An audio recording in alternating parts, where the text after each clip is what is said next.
Ilang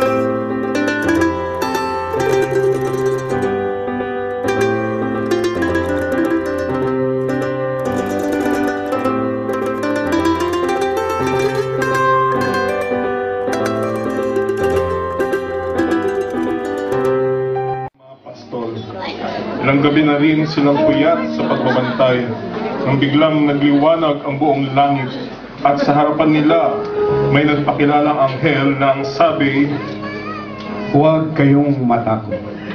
May dala kong mabuting balita para sa inyo. Sa bayan ni David ay pinanganak ang tagapagligtas, ang Mesiyas, at ito ang inyong maging tanda. Isang sanggol ay nakabalot sa isang lampin at nakahiga sa isang sabsaban." Walang trumpeta, walang mga kampana, walang mga sayawan at sigawan sa lansangan, ngunit narito, biglang lumitaw ang sanlaksang mga anghel, umaawit, nagpupuri, nagbubunyi sa Diyos sa kaitaas-taasan.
Sabi ng abat ang Pasko ay panahon ng mga regalo.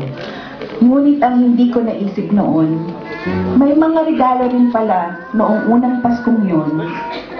Si Jose, may mga bagay siyang hindi naintindihan. Ngunit inihandog niya ang kanyang pagtitiwala. Ang paniniwalang sa lahat ng bagay ay nakapangyayari ang Diyos. Si Maria, inihandog niya ang kanyang pagkabirhen. Siguro'y ang kanya na ring kahihiyan upang sa pamamagitan niya ay matupad ang kalooban ng Diyos. Ang mga pastol, ang kanilang pagsamba, ang mga pantas, ang kanilang mahabang paglalakbay, at ang kanilang mga dibdib. Higit sa lahat, ang regalo ng Diyos sa mundo, ang pinakadakilang handog, si Jesus.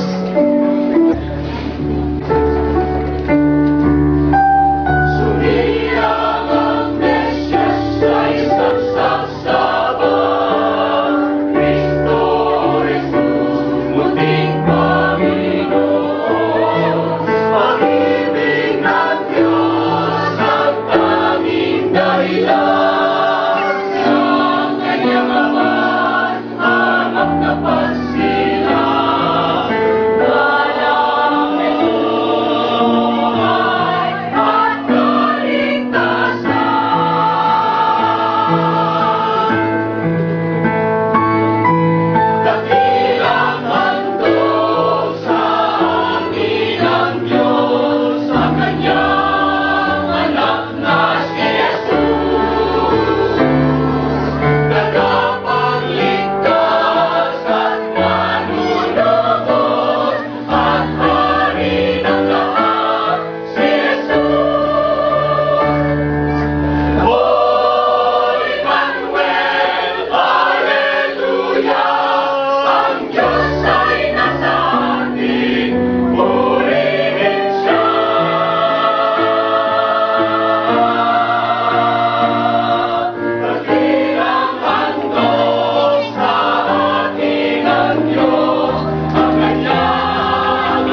Love came down